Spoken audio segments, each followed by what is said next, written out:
Hello, my name is Kiani Sampson. I am a senior interdisciplinary studies major in concentration of biology and communications.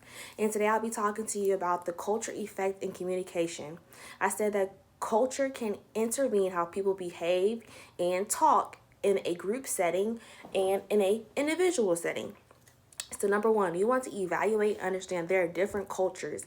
And when I say that, I mean that someone that has different beliefs or religion will view things differently. So a person that is a Christian will have a different belief and value that someone that is a Muslim. They'll have different morals and values. So they will handle like they'll handle the situation differently depending on how they value that situation because they're coming from who they are as a person. Your values and your morals make you who you are as a person.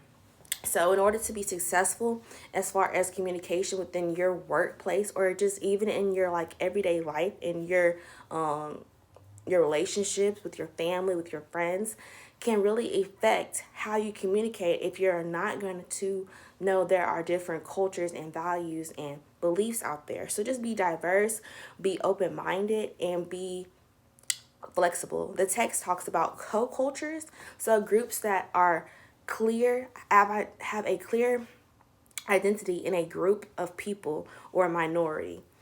So an example, there's customs. Customs are things that people do in an everyday life, everyday walks of life, in certain different cultures. So in America, whenever we come to an interview or we're meeting somebody in a professional setting, we're going to shake their hand, give them a firm handshake, and it's not going to be one of those kind of like just limp or whatever because they're going to value you as you're not very confident, you're not very aware of who you are as a person, you don't have a strong sense of being if you're not going to give me a firm handshake. When I get a firm handshake from someone, I know, okay, this person is confident, this person knows who they are, this person is ready to do business. But someone that kind of gives you like a limp handshake kind of makes you feel like I don't even want to have a relationship with you as far as business because I feel like you're not going to present yourself in a good lighting because you're kind of coming off very, very weak and very limp and very not so much as a confident, strong person that wants to get the job done. You're kind of coming off as someone that just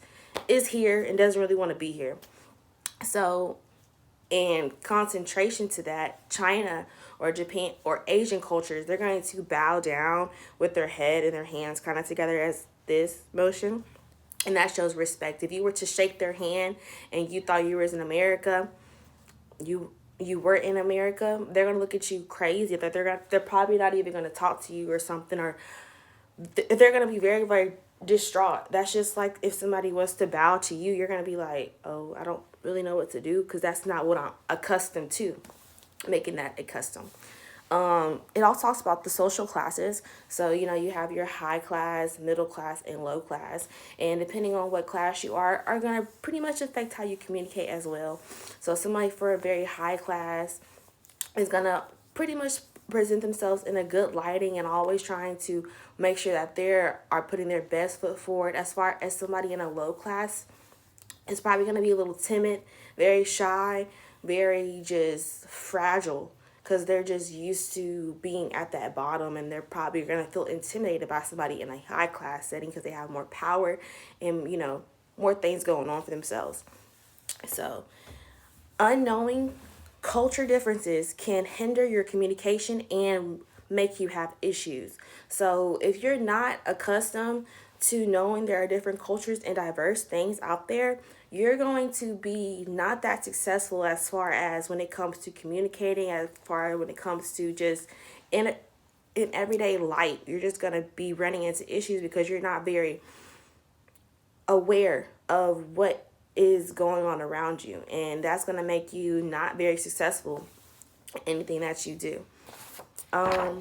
In closing statement, it's just you should have a very positive outlook, a very positive mindset and confidence when you're communicating, because when you have that positivity within inside yourself and you put that out there, people are going to be more drawn to you and they're going to want to talk to you more.